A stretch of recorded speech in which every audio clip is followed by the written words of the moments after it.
Hey guys, आप सभी का स्वागत है मेरे चैनल बफरिंग ब्लॉग में। तो आज आप लोग यहाँ देख सकते हो, यहाँ हो रही है माता संकटा की पूजा का मन्नत का उद्यापन। मतलब कि जैसे इसके पहले मैंने एक वीडियो शेयर किया था जिसमें अवसान माता यानी कि दुर्दैया माता का जो पूजा विधि होती है और सारा कुछ कैसे उनकी मन्नत पूरे होने के बाद हम लोग उद्यापन करते हैं, उस पूजा को करते हैं, वो मैंने उसमें डाला था। उसी तरह यहाँ मैं संकटा माता की व्रत की कथा, उनकी विधि, ये सारी चीज़ें आपके साथ शेयर करने जा रही हूँ इस ब्लॉग में।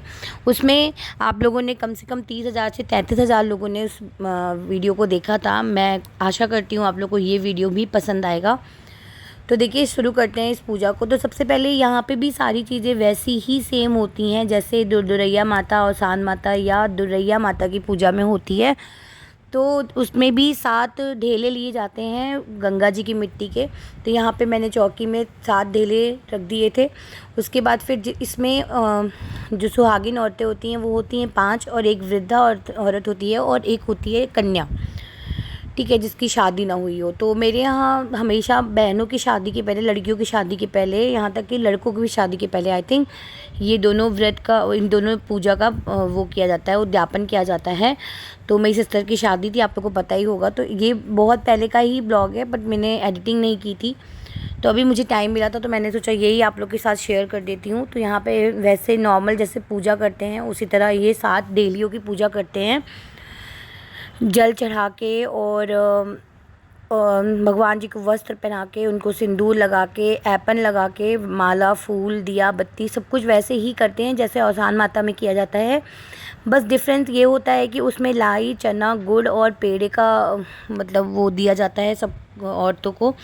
और यहाँ पे पेड़ा होता है और दही होती है, जिसको शाम को मतलब सूर्य अस्त होने से पहले ख़त्म करना होता है। ये मेरे ख्याल से ओवरऑल अगर इकहरी कर रहे हैं, मतलब 5 सुहागन, एक कन्या और एक वृद्ध औरत का कर रहे हैं, तो उसमें शायद 3.5 या 3.25 किलो तक लगता है, जिसको बराबर भाग में बांटा जाता है सब में।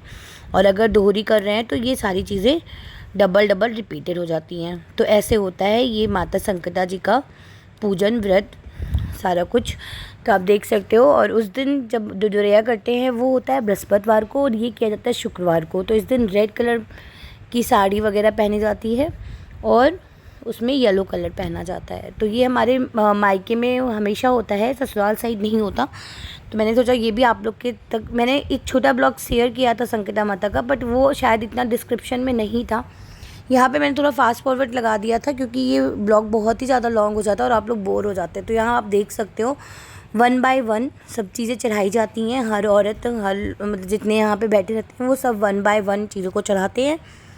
उसके बाद यहाँ पे चने की दाल और चढ़ाई जाती है और चना चढ़ाया जाता है। उसके बाद आपको अगर कोई मन्नत माननी है तो आप यहाँ से चने उठा के उसको गांठ बांध के कपड़े में रख लेते हैं। फिर जब आपकी वो मन्नत पूरी होती है तो आप इस पूजा को अपने यहाँ भी करते हैं।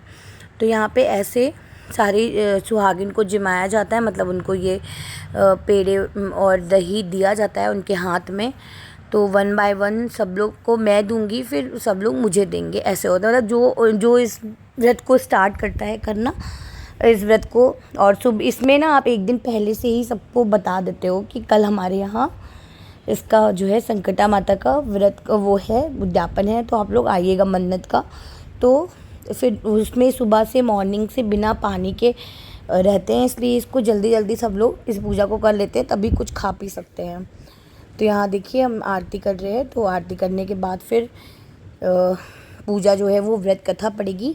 हालांकि पूरी कथा कंप्लीट नहीं हो पाई थी क्योंकि काशी की तबीयत ठीक नहीं थी, तो वो अकेले बेड पे थी, इसलिए मैंने आगे का शूट नहीं किया था। मैंने इस कथा को पूरा डिस्क्रिप्शन में डाल दिया है, आप उसको देख लेना। इवन मैंने उसमें विधि भी डाल दी है, तब उसको चेक कर लेना।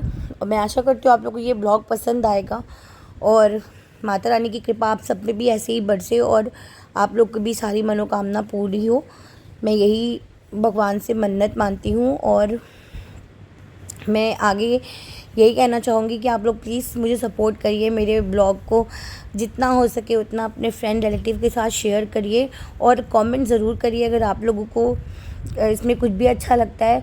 और मुझसे कुछ भी गलती हुई है तो उसके लिए प्लीज़ माफ़ करिएगा।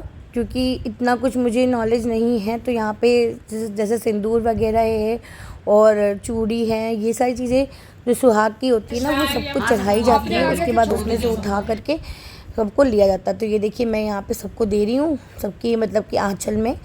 उसके बाद सारे लोग हाथ लगा के मेरे आँचल में ये प्रसाद को देंगे। तो ऐसे होता है ये संकटा माता का व्रत और पूजन विधि।